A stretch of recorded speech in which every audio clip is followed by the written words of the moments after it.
एक बार की बात है कि एक हाथी जंगल से जा रहा था कि अचानक हा हा हा हा हा हा हा हा हा हा हा। पागल वागल ना हो गया हूं। कल मेरे गुरुजी ने बोला था कि जीवन में किसी प्रकार की समस्या आए तो उसका हंसकर सामना करना चाहिए। इसीलिए तो हंस रहा था, क्योंकि बीवी सामने आ चुकी थी।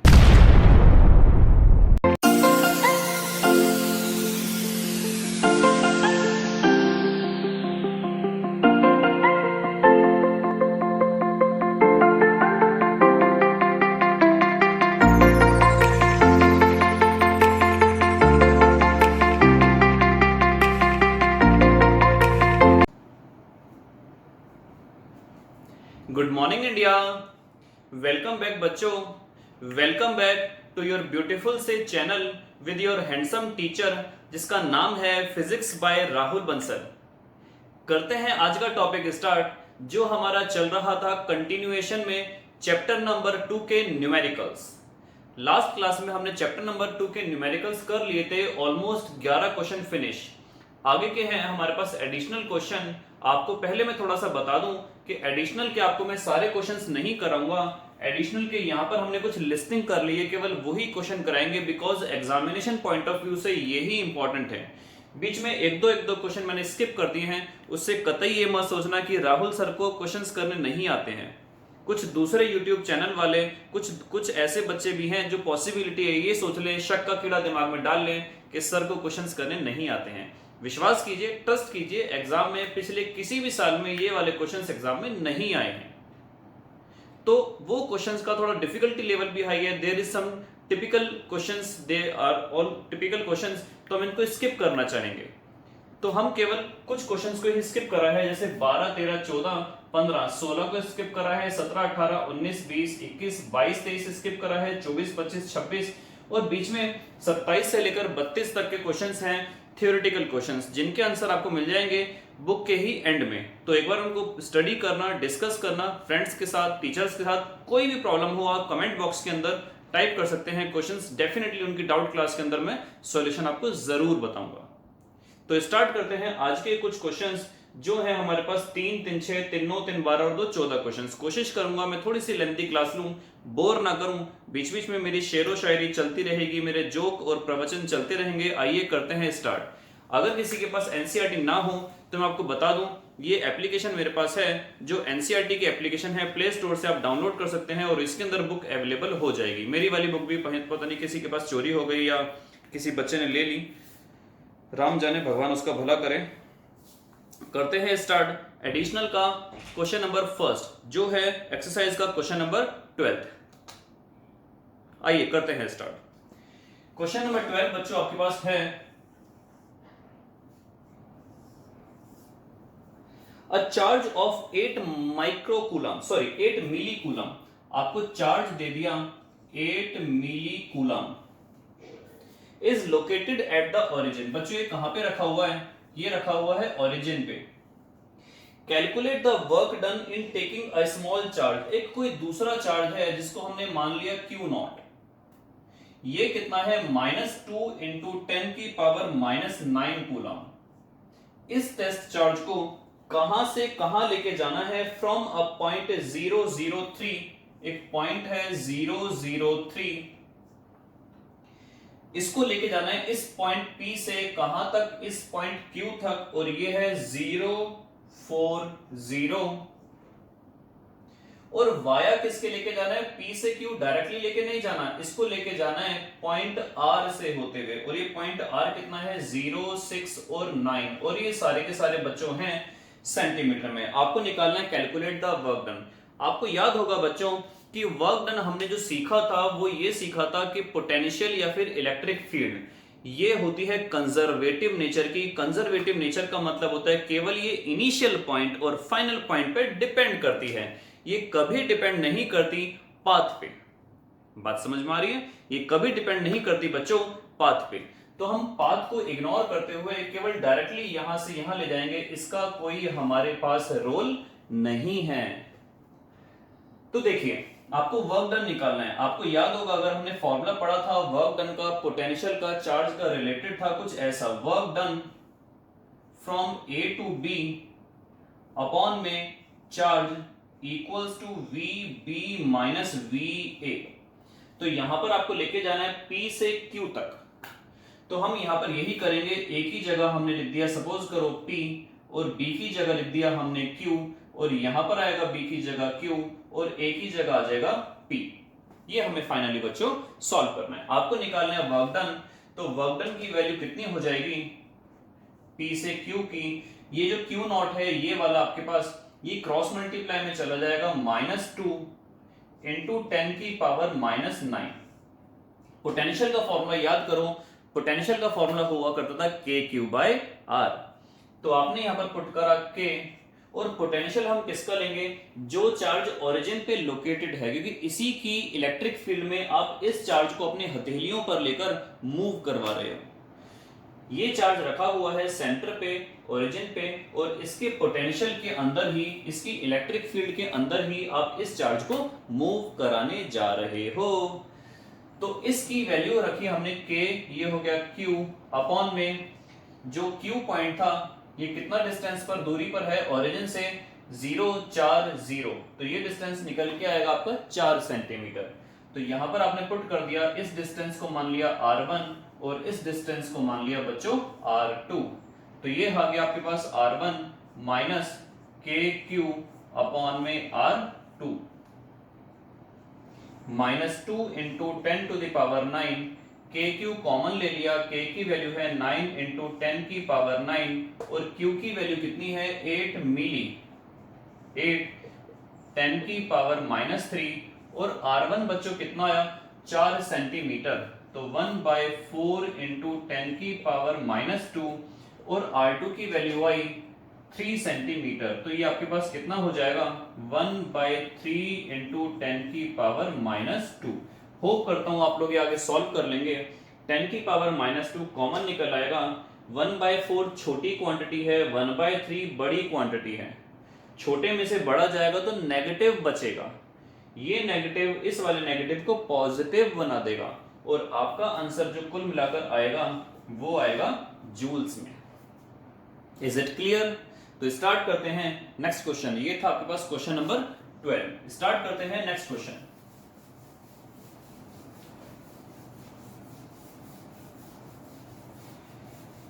क्वेश्चन नंबर 13, क्वेश्चन नंबर 13 क्या लागे है मेरा।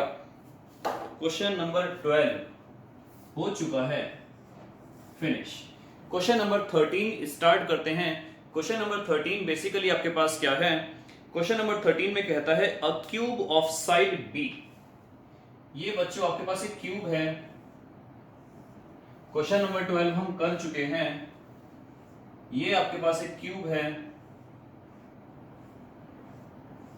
इसकी साइड है बी।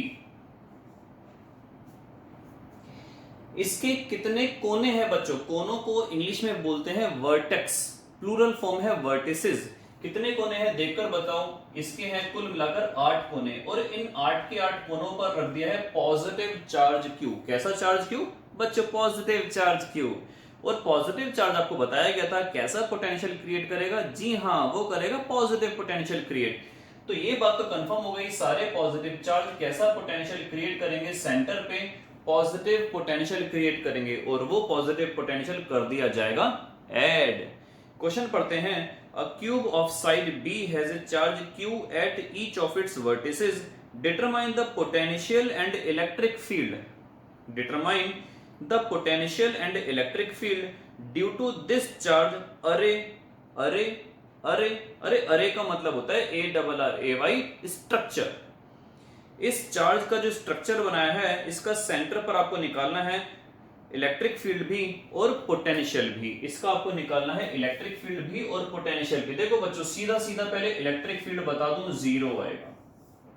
बात समझ में आई ऐसा क्यों होगा, क्योंकि सबके सब पॉजिटिव हैं और अपनी इलेक्ट्रिक फील्ड छोड़ेंगे।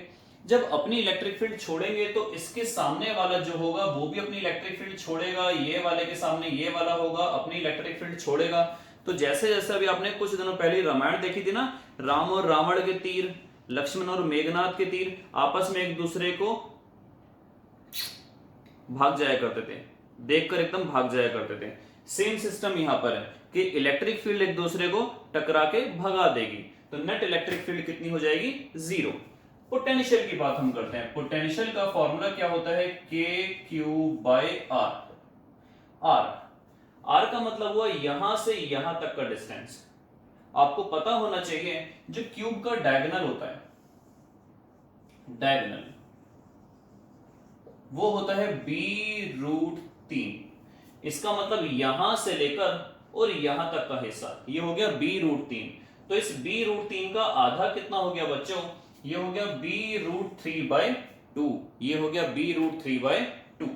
तो हम इस r की जगह ये b√3/2 ही तो यूज करेंगे। तो आपके पास पोटेंशियल टोटल कितना आ जाएगा? 8 चार्ज हैं। k की वैल्यू हो गई 1/4πε0। q की वैल्यू हो गई q, और r कितना आ गया? b√3 अपॉन वाला 2 खुदक कर ऊपर चला गया, तो ये आ गया 4 चौक 16, सॉरी 4 दूनी 8, हमें तो पहाड़े भी याद नहीं रहे अब। 4 दूनी 8 और ये आ गया 2 दूनी 4, साथ में आ गया q अपॉन में आ गया √3 b/ε0। कैलकुलेशन एक बार दोबारा देख लेते हैं। 4 दूनी 8, 2 दूनी 4, ऊपर बचा q, √3 ये रहा, b ये रहा, पाई ये रहा, ε0 ये रहा, और साथ में वोल्ट ये रहा। ये आपके पास निकल के आया net potential. Question number 14 start करते हैं। क्वेश्चन नंबर 14 में आपको दिया हुआ है, 13 भी आपके पास हो चुका है। two tiny spheres carrying charge 1.5 microcoulomb and 2.5 microcoulomb। देखिए क्वेश्चन नंबर 14 है बच्चों, ये दो टिनी स्फीयर्स हैं, ये दो टिनी स्फीयर्स हैं। ये है 1.5 माइक्रोकूलम और ये है 2.5 माइक्रोकूलम। ये दोनों चार्जेस रखे हुए हैं कितने सेंटीमीटर दूर पर? ये रखे हुए हैं बच्चों 30 सेंटीमीटर दूर पर। Find the potential and electric field. ये क्वेश्चन बड़ा अच्छा है, इंपॉर्टेंट है। जो इंपॉर्टेंट नहीं है मैंने स्किप करा दिए, जो इंपॉर्टेंट है उसमें भी जो वेरी इंपॉर्टेंट है उसमें भी जो वेरी वेरी इंपॉर्टेंट है बच्चों ध्यान से देख लेना, क्योंकि ये क्वेश्चन बहुत बहुत इंपॉर्टेंट है। तो क्वेश्चन क्या है? दो आपको चार्जेस दे दिए गए हैं 30 सेंटीमीटर की दूरी पर, आपको निकालना है मिड पॉइंट पर इलेक्ट्रिक फील्ड और पोटेंशियल। बच्चों इलेक्ट्रिक फील्ड अगर हो जाती जीरो, कैसे? अगर दोनों चार्जेस होते बराबर, क्योंकि जितना इनकी एक दूसरे की ताकत लगाते हैं अपोजिट डायरेक्शन में वो कैंसिल आउट हो जाती। लेकिन पोटेंशियल दोनों कंडीशन में बराबर नहीं होगा। पोटेंशियल जब बराबर होगा जब एक प्लस का होगा और एक माइनस का होगा। तो पहले फटाफट हम यहाँ पर पोटेंशियल निकाल लेते हैं। ये इस पॉइंट पर पोटेंशियल निकालना है, मिड पॉइंट पर। ओ नाम दे दिया, पूरा 30 है, ये 15 हो गया। तो नेट पोटेंशियल कितना आएगा? के Q1 अपॉन में R, के Q2 अपॉन में R। R हमने सेम क्यों लिया? क्योंकि मिड पॉइंट पर आपको निकालना है। तो K अपॉन में R बच्चों कॉमन ले लिया, Q1 प्लस Q2। आशा करता हूं सॉल्व कर लेंगे आप लोग। K की वैल्यू होती है 1/4πε0, या फिर इसकी वैल्यू पुट कर देंगे 9 × 10⁹। R की वैल्यू हो गई 15 सेंटीमीटर। 15 सेंटीमीटर का मतलब हो गया 15 × 10⁻²। चार्ज की वैल्यू हो गई 1.5 और 2.5 यानी कि 4 माइक्रोकूलम। थोड़ा सा आगे और सॉल्व कर देता हूं, फिर आप लोग आगे सॉल्व कर लीजिएगा। देखिए K की वैल्यू हो गई 9 × 10⁹। ये है 1.5, ये है 2.5, कुल मिलाकर हो गया 4 माइक्रोकूलम। तो 4 माइक्रो की वैल्यू -6, डिस्टेंस आया 15 सेंटीमीटर, तो ये आ गया 10⁻² मीटर। ये निकल के आ जाएगा आपके पास वोल्ट। बात करते हैं बच्चों इलेक्ट्रिक फील्ड की। देखो ये 2.5 वाला इलेक्ट्रिक फील्ड ऐसे छोड़ेगा, ये 1.5 वाला इलेक्ट्रिक फील्ड ऐसा छोड़ेगा। बड़े वाले किसकी इलेक्ट्रिक फील्ड होगी? बड़े चार्ज की। तो इस डायरेक्शन में इलेक्ट्रिक फील्ड ताकतवर होगी, इस डायरेक्शन में इलेक्ट्रिक फील्ड वीक होगी। तो नेट आपके पास जो इलेक्ट्रिक फील्ड बचेगी वो इस तरफ बचेगी। अगर मैं इसका नाम A दे दूं, इसका नाम B दे दूं, तो फाइनली इलेक्ट्रिक फील्ड इस डायरेक्शन में बचेगी, यानी कि B से A की तरफ। तो हम ऐसे ही लिख देते हैं, B से A की तरफ बचने वाली इलेक्ट्रिक फील्ड जो होगी वो कितनी होगी? ये होगी EB - EA। K Q2 upon में R minus K Q1 upon में R, ये हो गया K अपॉन में R, ये हो गया Q2 माइनस Q1। K की वैल्यू 9 इंटू 10 की पावर 9, R की वैल्यू आ गई 15 सेंटीमीटर। Q2 में से Q1 गया, 2.5 में से 1.5 गया, तो ये बचा 1 माइक्रो कूलम। माइक्रो का मतलब 10 की पावर -6। आशा करता हूं आगे सॉल्व कर लेंगे। इलेक्ट्रिक फील्ड थी तो यूनिट आई न्यूटन पर कूलम। ये सारे क्वेश्चन मैं आपको लास्ट स्टेज पर इसीलिए ले जाके छोड़ता हूं कि कुछ प्रैक्टिस खुद कीजिए। सारे क्वेश्चन अगर मैं सॉल्व करवाऊंगा तो आपकी प्रैक्टिस तो होने वाली नहीं, आप तो ठन ठन गोपाल। तो लास्ट में कुछ प्रैक्टिस खुद किया कीजिए, और बाकी ईश्वर मालिक है। चलते हैं आगे। इसी क्वेश्चन में बच्चों आगे आपसे और भी कुछ पूछा गया है। आगे क्या पूछा गया है पढ़ते हैं एक बार फटाफट। आगे आपको बोला गया है at a point 10 centimetre from this mid point in a plane normal to the line and passing through the mid point. आगे आपको क्या बोला गया है 10 सेंटीमीटर के डिस्टेंस पर। इसके मिड पॉइंट से बच्चों, इसके मिड पॉइंट से 10 सेंटीमीटर का डिस्टेंस, ये यहां पर आपको निकालना है पोटेंशियल भी, और यहां पर आपको निकालनी है इलेक्ट्रिक फील्ड भी। देखो पोटेंशियल तो बहुत इजी है, यहां से डिस्टेंस हुआ 10 सेंटीमीटर, यहां से भी डिस्टेंस हुआ 10 सेंटीमीटर, तो नेट पोटेंशियल कितना आ जाएगा इस पॉइंट सपोज करो C पर। तो पोटेंशियल एट C ये आ जाएगा KQ1। इस डिस्टेंस को कैपिटल R मान लिया तो ये डिस्टेंस भी कैपिटल R। KQ1 अपॉन में कैपिटल R, KQ2 अपॉन में कैपिटल R। K कॉमन ले लिया, नीचे कैपिटल R आ गया, Q1 की वैल्यू आ गई 1.5 और Q2 की वैल्यू आ गई 2.5। K की वैल्यू आ गई 9 इंटू 10 की पावर 9, R की वैल्यू आ गई कितनी, ये डिस्टेंस। अब बात करते हैं इस डिस्टेंस की। तो आपको याद होगा ये एंगल है 90 का। पाइथागोरस थ्योरम कुछ याद आ रहा है? 15, 10 इसकी वैल्यू आप लोग निकाल सकते हैं। 15 का स्क्वायर 225, 10 का स्क्वायर 100, 225 का स्क्वायर 225 सॉरी, और ऐड करेंगे इसमें 100 तो ये आ जाएगा 325। 324 का रूट होता है 18। 18 की अगर हम 18 में मल्टीप्लाई करेंगे 324, तो 325 जो होगा वो 18 पॉइंट कुछ कुछ होता है, 18 पॉइंट कुछ कुछ होता है। तो यहां पर हम वही काम करेंगे कि अगर हम यहां पर A से लेकर C तक का डिस्टेंस निकालेंगे तो ये आएगा 15 का स्क्वायर प्लस 10 का स्क्वायर पे रूट, और ये आ जाएगा 225 प्लस 100, तो ये आएगा 325 पे रूट, यानी कि 18 पॉइंट कुछ कुछ होता है। बेवकूफो ऐसे मत लिखिए आना एग्जाम में कुछ कुछ होता है, वरना टीचर भी दे देंगे 0 मार्क्स और कह देंगे सब कुछ होता है। तो इसका मतलब क्या हुआ 18 पॉइंट आपका जो भी आएगा वो आप सेंटीमीटर्स में होगा और उसकी वैल्यू नीचे पुट कर देंगे, और 1.5 और 2.5 आपके पास मिल जाएगा, कुल मिलाकर 4 माइक्रो कूलम।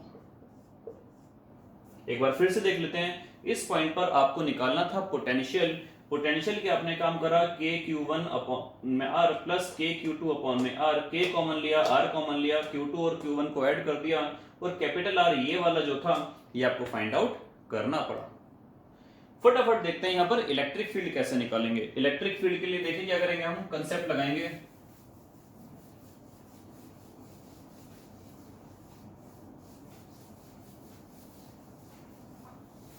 इलेक्ट्रिक फील्ड बात करते हैं बच्चों इलेक्ट्रिक फील्ड की।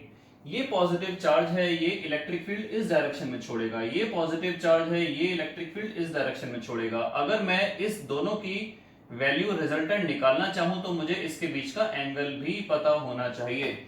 याद करो triangle law of vector addition, याद करो parallelogram law of vector addition. तो हमारे पास नेट इलेक्ट्रिक फील्ड जो आएगी वो होगी E A का स्क्वायर, E B का square 2EA EB cos theta पे रूट।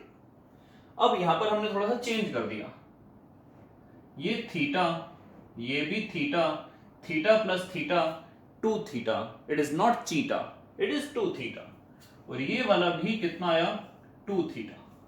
तो हम यहां पर थीटा ना लेकर क्या ले लेंगे two theta because it is vertically opposite angle, it is vertically opposite angle, theta plus theta 2 theta, तो ये भी कितना बन जाएगा 2 थीटा। तो ई ए की वैल्यू मैं होप करता हूं आप लोग खुद निकाल लेंगे। कैसे निकलेगी देखो, ई ए ये हो जाएगा के क्यू वन अपॉन में आर स्क्वायर। के आपको पता है, क्यू वन आपको पता है, आर आपने अभी निकाला था 18 पॉइंट कुछ कुछ होता है, उसका स्क्वायर पुट कर देंगे मीटर्स में कन्वर्ट करके, ई ए निकल आएगा ई बी के क्यू टू अपॉन में आर स्क्वायर। के की वैल्यू पता है, Q2 आपको पता है, R की वैल्यू 18 पॉइंट कुछ कुछ होता है, वैल्यू पुट कर देंगे। बात करते हैं cos 2 थीटा। मैं आपको cos 2 थीटा निकालना सिखाता हूं। तो आप लोग मैथमेटिक्स के बच्चे हो तो cos 2 थीटा, आप लोग मैथमेटिक्स के बच्चे हो तो cos 2 थीटा का मतलब, एक अगर मैथमेटिक्स में फॉर्मूला आप लोगों ने पढ़ा हो, cos 2 थीटा बराबर होता है 2 cos स्क्वायर थीटा माइनस 1।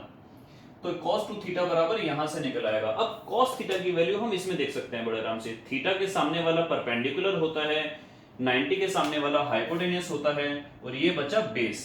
तो cos थीटा की वैल्यू हमारे पास कितनी आ जाएगी, थीटा के सामने वाला परपेंडिकुलर, ये हो गया हमारे पास क्या बच्चों, बेस। बेस कितना है 10 सेंटीमीटर,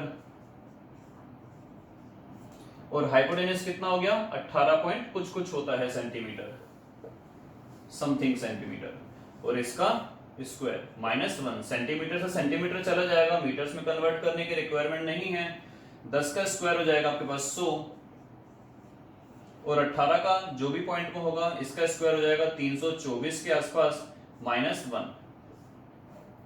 तो यहां से आप cos 2 थीटा की वैल्यू आराम से निकाल सकते हो, और जब cos 2 थीटा की वैल्यू निकल जाएगी यहां पर पुट कर लेना। ई ए आपने निकाल लिया, ई बी आपने निकाल लिया, फिर से ई ए निकाल लिया, ई बी आपने निकाल लिया, cos 2 थीटा से निकाल लिया। बात क्लियर है आपको बच्चों? तो ये आपके पास क्वेश्चन नंबर 14 हो गया। स्टार्ट करते हैं क्वेश्चन नंबर 15।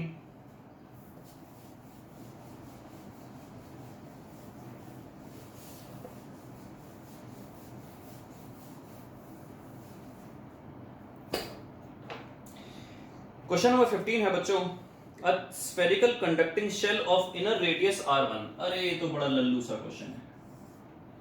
एक स्फेरिकल कंडक्टिंग शेल है, शेल का मतलब हो गया कुछ इस टाइप का कंसेप्ट। ये आपके पास शेल है, ये आपके पास शेल है। क्वेश्चन नंबर 15 में आपको दिया हुआ ये आपके पास शेल है, इनर रेडियस है इसकी r1, और ये वाली रेडियस है,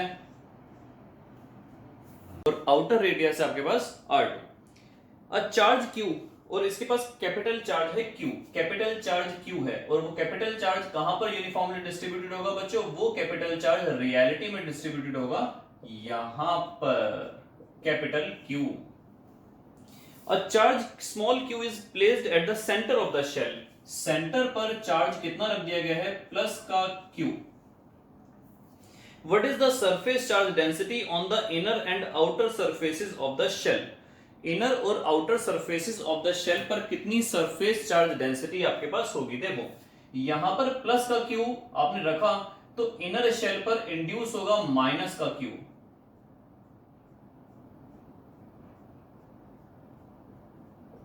इनर सरफेस पर बच्चों इंड्यूस होगा माइनस का Q, और जब इनर सरफेस पर माइनस क्यू इंड्यूस होगा तो इस वजह से बाहर की सरफेस पर फिर से इंड्यूस कौन सा हो जाएगा? प्लस का क्यू। कुछ बात समझ में आई? अगर मैं बोलूं ये एक मेरे पास शेल है, तो इसमें इनर सरफेस पर अगर माइनस का क्यू इंड्यूस होगा तो बाहर की सरफेस पर कौन सा इंड्यूस होगा? जी हां बच्चों, वो इंड्यूस होगा प्लस का क्यू। तो बस सरफेस चार्ज डेंसिटी आपको निकालनी है, इनर वाली और आउटर वाली। सरफेस चार्ज डेंसिटी को हम दिखाते हैं सिग्मा से, इनर वाली और एक आउटर वाली। सरफेस चार्ज डेंसिटी का फॉर्मूला होता है चार्ज अपॉन में एरिया।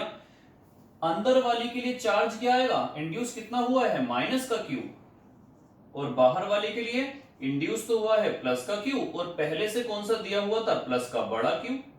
सरफेस चार्ज डेंसिटी का फॉर्मूला होता है चार्ज अपॉन में एरिया। तो अंदर वाले का एरिया कितना आ जाएगा? 4 पाई और r1 का स्क्वायर, स्फेयर का एरिया, स्फेयर का एरिया। और बाहर वाले का एरिया कितना आएगा 4 पाई R2 का स्क्वायर। स्फेयर का एरिया, स्फेयर का एरिया, अंदर वाले का स्फेयर का एरिया 4 पाई R1 का स्क्वायर, बाहर वाले का 4 पाई R2 का स्क्वायर। आगे इस क्वेश्चन के अंदर कुछ है ही नहीं, तो करें कहां से? इतना ही क्वेश्चन था। अरे बच्चों इतना ही क्वेश्चन था, यही तो उसने पूछा है कि इनर सरफेस चार्ज डेंसिटी और outer surface charge density. Next question पे आते हैं। 15 के बाद था हमारे पास क्वेश्चन नंबर 17, और वो कुछ इस प्रकार से है कि a long charge cylinder of linear charge density. ये क्वेश्चन बच्चों आपको चैप्टर नंबर 1 में मैं करा चुका हूं। लाइन चार्ज की वजह से डेरिवेशन, जिसका फॉर्मूला आया था लैम्डा अपॉन में 2 पाई एप्सिलॉन नॉट आर। याद करो, आपके पास एक स्ट्रेट वायर थी और इसको हमने गॉसियन सरफेस बनाया था कुछ इस तरीके से, गॉसियन सरफेस बनाया था कुछ इस तरीके से। तो इसकी वजह से सेंटर वाली जो वायर है, इसकी वजह से किसी भी एक डिस्टेंस पर अगर हमें निकालनी होती थी इलेक्ट्रिक फील्ड, यहां पर भी वही बोला गया है कि एक सिलेंडर है, वायर जो होती है वो भी तो अपने आप में एक सिलेंडर है। 3D फिगर अगर उसको माइक्रोस्कोप से मैग्नीफाई करके देखो तो एक सिलेंडर के बाहर एक सिलेंडर और रख दिया, ये कोएक्सियल है, इनकी एक ही एक्सिस है। तो आपको यहां पर क्या निकालनी है? आपको यहां पर निकालनी है इस वाले सिलेंडर के बाहर किसी भी पॉइंट पर एक इलेक्ट्रिक फील्ड। सेम फॉर्मूला आएगा, सेम प्रोसेस है, सेम डेरिवेशन है, लैम्डा अपॉन में 2 पाई एप्सिलॉन नॉट आर। हो गया 17वां क्वेश्चन फिनिश। क्वेश्चन नंबर 18 पर आते हैं। इन ए हाइड्रोजन एटम, थोड़ा सा केमिस्ट्री भी आज पढ़ाते हैं। इन अ हाइड्रोजन एटम बच्चों, मतलब एटम बच्चों नहीं, केवल एटम। और मेरे प्यारे बच्चों, the electron and proton are bound at a distance of about 0.53 A पर टोपी। ए पर टोपी का मतलब है एंगस्ट्रॉम। इलेक्ट्रॉन और प्रोटॉन के बीच का जो डिस्टेंस है वो है 0.53 एंगस्ट्रॉम। ये है इलेक्ट्रॉन और ये है proton. Estimate the potential energy of the system in electron volt. Potential energy को हमने इलेक्ट्रॉन वोल्ट में कन्वर्ट करना है। Taking the zero of the potential energy at infinite separation of the electron from proton. Electron और proton जब infinite separation पर हो जाएंगे उस टाइम हमें पोटेंशियल एनर्जी कितनी लेनी है सिस्टम की? 0। तो आपको निकालना क्या है? एस्टिमेट आपको what is the minimum work required to free the electron. आपको निकालना है कि अगर ये इलेक्ट्रॉन प्रोटॉन इतने डिस्टेंस पर बंधे हुए हैं तो इनको हमें इनफाइनाइट सेपरेशन पर ले जाने के लिए कितना वर्क डन करना पड़ेगा। यदि given that its kinetic energy in the orbit is half the magnitude of potential energy obtained in A। तो देखिए कैसे करेंगे इसको हम, बात समझिए। ये कंसेप्ट आपने ग्रेविटेशन के अंदर भी पढ़ा हुआ होगा, चैप्टर नंबर 8 के अंदर, कक्षा 11 के अंदर, क्लास 11th के अंदर। कैसे पढ़ा होगा देखिए। सबसे पहले हम निकालते हैं यहाँ पर कितनी पोटेंशियल एनर्जी इनकी जनरेट हो रही है। पोटेंशियल एनर्जी, तो पोटेंशियल एनर्जी का फॉर्मूला था आपके पास, क्वेश्चन में आपसे पूछा गया है यही। क्वेश्चन नंबर है ये 18, आपसे पूछा गया पोटेंशियल एनर्जी आपको निकालनी है। तो पोटेंशियल एनर्जी हम कैसे निकालेंगे बच्चों? फॉर्मूला था K Q1 Q2 अपॉन में R। K की वैल्यू हो गई 9 इंटू 10 की पावर 9। Q1 की वैल्यू हो गई इलेक्ट्रॉन -1.6 इंटू 10 की पावर -19। Q2 हो गया प्लस का 1.6 इंटू 10 की पावर -19। तो मल्टीप्लाई करेंगे प्लस के 1.6 इंटू 10 की पावर -19 से, और डिस्टेंस कितना आ गया? 0.53 एंगस्ट्रॉम। 0.53 और एंगस्ट्रॉम की वैल्यू आई 10 की पावर -10। ये जो आपके पास टोटल एनर्जी आएगी बच्चों, ये आएगी जूल्स में। किस में आएगी? जूल्स में। आपको जूल्स से कन्वर्ट करना है इसको इलेक्ट्रॉन वोल्ट में। तो कैसे कन्वर्ट करेंगे इलेक्ट्रॉन वोल्ट में? इस पूरी पोटेंशियल एनर्जी को डिवाइड कर दोगे 1.6 इंटू 10 की पावर -19 में, तो ये जो आपके पास एनर्जी आएगी इलेक्ट्रॉन वोल्ट में आएगी। इलेक्ट्रॉन वोल्ट में आएगी। आगे आपको बोला हुआ है कि अगर जब इलेक्ट्रॉन घूम रहा है तो उसकी एनर्जी का फॉर्मूला होता है काइनेटिक वाली का 1/2 mv²। और 1/2 mv², आप ध्यान से अगर देखो, काइनेटिक एनर्जी कभी भी नेगेटिव नहीं हो सकती, बिकॉज मास नेगेटिव नहीं होगा, वेलोसिटी अगर नेगेटिव होगी भी तो उसका लगा हुआ है स्क्वायर। तो हम यहां पर बात करें इसके बी पार्ट की, तो काइनेटिक एनर्जी जो आएगी, आपको बोला गया है given that it's kinetic energy जो है वो हाफ है पोटेंशियल एनर्जी की। पोटेंशियल एनर्जी की हाफ होती है और साथ में पॉजिटिव होती है, ये ध्यान रखना। तो यहां पर जो भी आएगी, सपोज करो यहां पर आई x इलेक्ट्रॉन वोल्ट, तो काइनेटिक एनर्जी कितनी हो जाएगी x/2 electron volt. Potential energy कैसी आएगी, नेगेटिव आएगी। काइनेटिक एनर्जी कितनी हो जाएगी, पॉजिटिव हो जाएगी। तो टोटल एनर्जी कितनी आएगी, पोटेंशियल प्लस काइनेटिक। पोटेंशियल कितने निकल के आई, माइनस का x। काइनेटिक कितनी आई, x/2। आंसर कितना आ गया, माइनस का x/2, इतनी इलेक्ट्रॉन वोल्ट। और आप हमेशा ध्यान रखना कि जितना मुझ पर लोन चढ़ा हुआ है उतना ही तो चुकाऊंगा आजाद होने के लिए। तो भैया सीधी सीधी बात यहां पर यह है कि जितनी टोटल एनर्जी उसके पास है इलेक्ट्रॉन प्रोटॉन के सिस्टम पर, ये उसका लोन ही तो है। तो हमें इनको इनफाइनाइट सेपरेशन पर ले जाने के लिए कितनी एनर्जी प्रोवाइड करनी पड़ेगी बच्चों, हमें इनको इनफाइनाइट सेपरेशन पे ले जाने के लिए कितनी एनर्जी प्रोवाइड करनी पड़ेगी, अरे इतनी ही तो करनी पड़ेगी, बस पॉजिटिव। माइनस का मतलब हो गया they are being attracted towards each other, और हमें इनको दूर ले जाने के लिए एक पॉजिटिव एनर्जी अप्लाई करनी पड़ेगी। इसी के सी पॉइंट में बच्चों हमसे पूछा हुआ है कि यहां पर तो हमने क्या लिया था, पोटेंशियल जो लिया था वो इनफाइनाइट सेपरेशन पर 0 लिया था। लेकिन अगर पोटेंशियल को इनफाइनाइट सेपरेशन पर 0 ना लेकर हम लें 1.06 एंगस्ट्रॉम पर 0, तो हमारे आंसर्स में क्या परिवर्तन आने वाला है, आइए देखते हैं। तो यहां पर जो आपके पास पोटेंशियल एनर्जी आएगी ऑफ द सिस्टम, वो क्या आएगी, potential energy at 1.06 angstrom minus potential energy at this distance. ये वाली डिस्टेंस की तो आप कैलकुलेट कर चुके होंगे, जो आई होगी माइनस की x, और यहां वाली आपको निकालनी है। यहां वाली आप लोग कैसे निकालोगे, यहां वाली आप लोग कुछ ऐसे निकालोगे जैसे आपने ये निकाली थी k q1 q2 अपॉन में r, तो k हो जाएगा 9 इंटू 10 की पावर 9, q1 q2 हो जाएगा माइनस 1.6 इंटू 10 की पावर माइनस 19, और 1.6 इंटू 10 की पावर माइनस 19, और डिस्टेंस कितना हो जाएगा 1.06 एंगस्ट्रॉम। एंगस्ट्रॉम का मतलब आ गया 10 की पावर माइनस 10। ये आपके पास जो एनर्जी निकल कर आएगी ये होगी जूल्स में। आप इसको डिवाइड कर देंगे 1.6 इंटू 10 की पावर माइनस 19 से। आप जब इसको इससे डिवाइड करेंगे तो ये सारी की सारी एनर्जी आपके पास आ जाएगी इलेक्ट्रॉन वोल्ट में। इसमें से आप कौन सी एनर्जी माइनस करेंगे, इसमें से आप एनर्जी माइनस करेंगे आपकी एक्स वाली, माइनस और माइनस प्लस, ये वाली एनर्जी आप लोग इसमें से माइनस कर देंगे। जब ये वाली एनर्जी इसमें से माइनस हो जाएगी तो डेफिनेटली पहले के कंपैरिजन में एनर्जी कुछ कम हो जाएगी।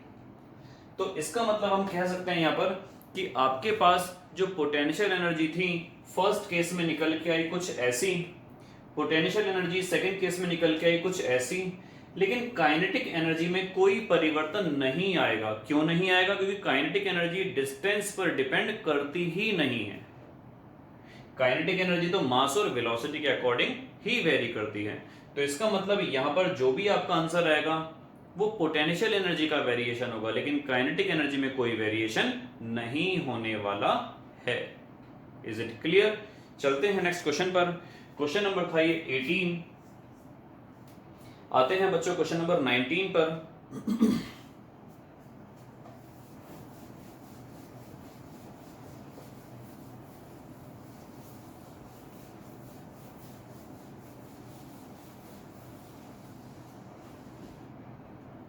If one of the two electrons of a H2 molecule is removed, H2 hydrogen में एक इलेक्ट्रॉन होता है, H2 मॉलिक्यूल के अंदर दो इलेक्ट्रॉन आ गए, अगर उनमें से एक इलेक्ट्रॉन रिमूव कर दिया तो H2 पॉजिटिव आयन बनेगा।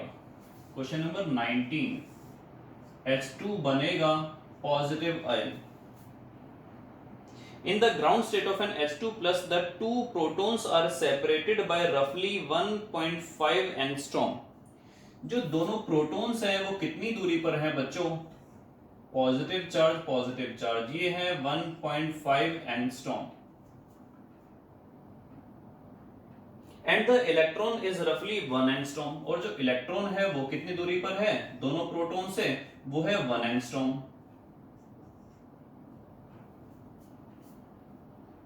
Determine the potential energy of the system. Specify your choice of the zero of the potential energy. आपको निकालना है potential energy of the system। बहुत सिंपल है क्वेश्चन बच्चों, ये बहुत सिंपल है। इन दोनों की पोटेंशियल एनर्जी, इन दोनों की पोटेंशियल एनर्जी और इन दोनों की पोटेंशियल एनर्जी। आप ध्यान से देखो, पॉजिटिव नेगेटिव का जो पेयर बन रहा है वो 1 एंगस्ट्रॉम पे बन रहा है, पॉजिटिव नेगेटिव का पेयर बन रहा है 1 एंगस्ट्रॉम पे बन रहा है, तो इनकी जो एनर्जी होगी वो डबल कर देंगे, तो ये आएगी के charge of electron, charge of proton, और नीचे डिस्टेंस कितना 1 एंगस्ट्रॉम, यानी कि 10 की पावर -10, और ये वाले पेयर है 2 बार, तो इसको कर दिया 2 से मल्टीप्लाई, प्लस के ये है प्रोटॉन प्रोटॉन का पेयर, यानी कि E इंटू E अपॉन में 1.5 एंगस्ट्रॉम। एंगस्ट्रॉम का मतलब हो गया 10 की पावर -10, ये कर दिया एक बार। आप चाहो तो के ई स्क्वायर कॉमन ले लिया, 10 की पावर -10 कॉमन ले ली। अब देखो अंदर बचा क्या, 2 बचा, वो भी माइनस के साथ, प्लस यहां पर कुछ नहीं बचा, लेकिन 1/1.5 बचा। आपको अब सिंप्लीफाई करना है केवल इतना हिस्सा, और पोटेंशियल एनर्जी आपके पास आ जाएगी फटाफट निकल के जूल्स में। ये था आपके पास क्वेश्चन नंबर 19। चलते हैं आगे क्वेश्चन नंबर 20 पे। Two charge conducting spheres of radii A and B. बच्चों क्वेश्चन ध्यान से देख लेना है 20 वाला। दो चार्ज कंडक्टिंग स्फीयर्स है, मान लो ये हो गया ए, ये हो गया बी, और इनकी रेडियस दे दी है छोटा ए और छोटू बी। इनको जोड़ दिया है एक कंडक्टिंग वायर से, और आपको याद होगा जैसे ही हम कंडक्टिंग वायर्स जोड़ेंगे इनका क्या कांस्टेंट हो जाएगा, सेम हो जाएगा, potential. What is the ratio of electric fields at the surfaces of the two spheres? आपको निकालनी है इलेक्ट्रिक फील्ड जो है वो surfaces of the two spheres पर क्या निकल के आने वाली है, यानी कि आपको निकालनी है E A अपॉन में E B। आपको दोनों की दोनों ये surfaces पर इलेक्ट्रिक फील्ड निकालनी है। देखते हैं बच्चों, इलेक्ट्रिक फील्ड का फॉर्मूला क्या था, ये था कि इस पर चार्ज हमने मान लिया, सपोज कीजिए Q1, और इस पर चार्ज मान लिया हमने Q2, तो K Q1 अपॉन में सरफेस, रेडियस आएगी ए स्क्वायर, अपॉन में के Q2, रेडियस आएगी बी स्क्वायर, के से के चला गया, आपके पास ई ए अपॉन में ई बी की वैल्यू आई Q1 अपॉन में ए स्क्वायर और बी स्क्वायर अपॉन में Q2। अब Q का फॉर्मूला अगर हम कैपेसिटेंस वाले कंसेप्ट से निकालें तो Q बराबर हुआ करता था CV, ई ए अपॉन में ई बी। Q1 की वैल्यू आ जाएगी C1, साथ में पोटेंशियल, नीचे है ए स्क्वायर। उसी तरीके से ये हो गया बी स्क्वायर, Q2 आ जाएगा C2 इंटू वी। आपको याद होगा पोटेंशियल मैंने इस क्वेश्चन के स्टार्टिंग में बोला सेम होगा, और आइसोलेटेड स्फीयर की जो कैपेसिटेंस हुआ करती थी वो होती थी 4 पाई एप्सिलॉन नॉट, साथ में रेडियस 1 के लिए रेडियस आ जाएगी a, साथ में है बी स्क्वायर, नीचे है ए स्क्वायर, और इसके लिए रेडियस आ जाएगी 4 pi epsilon not be. 4 pi epsilon not से 4 पाई एप्सिलॉन नॉट गया, ए से एक पावर चली गई, यहां से ये चलेगी, तो ई ए अपॉन में ई बी, ये आ गया बी अपॉन में ए। ये आपके पास निकल के आई इलेक्ट्रिक फील्ड की रेशियो। लगता है हमारा मार्कर भी साथ लेकर जाने वाला है, कोई बात नहीं, हमारे पास बैकअप प्लान है। चलते हैं आगे नेक्स्ट क्वेश्चन पे। ये था आपका क्वेश्चन नंबर 20। अरे वाह, आज तो हमने बहुत सारा पढ़ लिया। ये था बच्चों आपके पास क्वेश्चन नंबर 20। करते हैं question number 21 start. Question number 21 start. तो क्वेश्चन नंबर 21 कुछ इस तरीके का है कि दो चार्ज हैं माइनस क्यू और प्लस क्यू, और ये रखे हुए हैं z एक्सिस पर। मान लो ये बना देता हूं मैं z एक्सिस, माइनस z और पॉजिटिव z, बीच में हो गया ओरिजिन। ये पॉइंट हो गया 0,0, माइनस a, और ये पॉइंट हो गया 0,0, प्लस का a। यहां पर रख दिया गया है माइनस q, यहां पर रख दिया गया है प्लस का q। आपको बताना है what is the electrostatic potential at the point 0, 0 z and x, y 0। आपको बताना है इलेक्ट्रिक पोटेंशियल कितना होगा 0, 0 z में और x, y 0 में। पहले हम निकालते हैं यहां पर इलेक्ट्रोस्टैटिक पोटेंशियल कितना होगा। सपोज करो ये वाला पॉइंट या तो हम इससे अंदर मान सकते हैं या फिर इससे बाहर मान सकते हैं, कहीं पर भी मान लें कोई फर्क नहीं पड़ेगा। मान लो हमने ये पॉइंट ले लिया यहां पर, ये पॉइंट आया 0, 0 z। इस पॉइंट का यहां से डिस्टेंस कितना आएगा बच्चों, ये डिस्टेंस a हो गया और ये डिस्टेंस आपके पास z हो गया। तो यहां से लेकर यहां तक का डिस्टेंस आया z प्लस a।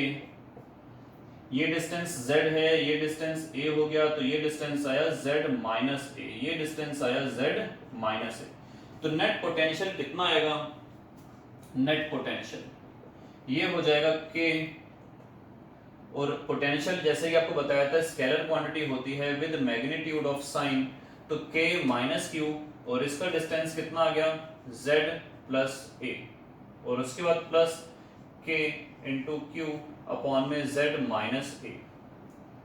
आपने अगर k क्यू कॉमन ले लिया तो आपके पास एलसीएम बनेगा z प्लस a और z minus a। z minus a की मल्टीप्लाई यहां करेंगे -1 में, और z प्लस a की यहां करेंगे, तो ये बनेगा z plus a minus z plus a। z से z चला जाएगा और आपके पास बचेगा a इंटू a यानी कि 2a, k q 2a upon में z square minus a square. ये आपके पास निकल के आया नेट पोटेंशियल। उसके बाद स्टार्ट करते हैं इस पॉइंट पर पोटेंशियल हमारे पास कितना आएगा। तो देखिए बच्चों, सबसे पहले हम देखते हैं इस पॉइंट पर पोटेंशियल कितना आएगा। तो यहां से यहां तक का डिस्टेंस, आपको याद होगा डिस्टेंस फॉर्मूला हुआ करता था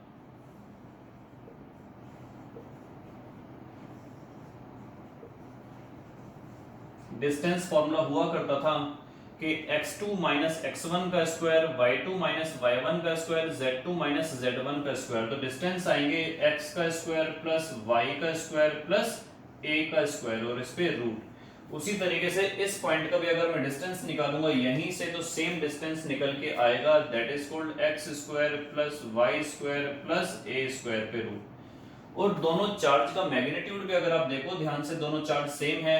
अगर दो चार्ज हैं सेम मैग्नीट्यूड के, अगर दो चार्ज हैं सेम मैग्नीट्यूड के और दोनों चार्ज का डिस्टेंस भी अगर हम सेम ले रहे हैं, और एक चार्ज अगर नेगेटिव है और एक चार्ज अगर पॉजिटिव है, तो ऐसी कंडीशन में क्या होगा, नेट पोटेंशियल आपके पास कितना हो जाएगा, नेट पोटेंशियल आपके पास हो जाएगा बच्चों 0। तो नेट पोटेंशियल ऐसी कंडीशन में हमारे पास कितना आएगा 0। इस पॉइंट पर हमारे पास पोटेंशियल कितना आएगा 0। और इसी का एक बी पॉइंट है, इसी का एक बी पॉइंट है। आपको बोला हुआ है obtain the dependence of potential on the distance r of a point from the origin when r by a is much much greater than a। यानी कि अगर ये जो a डिस्टेंस है और जो मैं एक पॉइंट लेना चाह रहा हूं, मैं कोई एक पॉइंट लेना चाह रहा हूं बहुत दूर, तो वहां से अगर आप निकालना चाहो तो पोटेंशियल कितना आएगा। तो अगर r बाय a बहुत बड़ा है 1 से, ऐसी कंडीशन में बच्चों हमारे पास जो पोटेंशियल होता है सिंगल चार्ज की वजह से तो 1 बाय r होता है, लेकिन अगर चार्ज हो 2 और ऐसी कंडीशन बने तो हमारे पास हो जाता है 1 बाय r स्क्वायर। और इसका जीता जागता उदाहरण आप यहां से देख सकते हो, जीता जागता, क्या शायरी है, जीता जागता उदाहरण आप यहां से देख सकते हो। अगर z की बजाय मैं r पुट कर दूं और a हो जाए बहुत छोटा, तो a को हम r की कंपैरिजन नेगलेक्ट कर देंगे, तो पोटेंशियल निकल के आएगा v बराबर 2kqa अपॉन में z स्क्वायर, बस z स्क्वायर या r स्क्वायर। तो कुल मिलाकर आपके पास पोटेंशियल ऐसे आएगा। और तीसरे पॉइंट में आपसे पूछा है कि अगर हम x एक्सिस पर बात करें, ये हो गई सपोज करो x एक्सिस। बच्चों x एक्सिस का कोई भी अगर पॉइंट हो तो वो जितना डिस्टेंस पर यहां से है उतने ही डिस्टेंस पर यहां से है, जितने डिस्टेंस पर यहां से है उतने ही डिस्टेंस पर यहां से है। तो नेट आपके पास जो z एक्सिस का आएगा आंसर, x एक्सिस पर जो आएगा वो 0 आएगा, क्योंकि हर पॉइंट इक्वी पोटेंशियल सरफेस पर लाई कर रहा है। तो इसका सी पॉइंट का ऑप्शन आएगा आपके पास 0। तो ये था आपका आज का। आप बोलेंगे सर कुछ क्वेश्चंस हमारे रह गए हैं, आपके रह गए हैं 5 क्वेश्चन। मुझे लगता है आज मैंने आपको ज्यादा पका दिया। Till then bye bye, next class में स्टार्ट करेंगे बाकी 5 क्वेश्चन और उससे अगली क्लास में स्टार्ट हो जाएगा चैप्टर नंबर 3। टिल देन सुरक्षित रहिए, सेफ रहिए, बेस्ट ऑफ लक, बाय।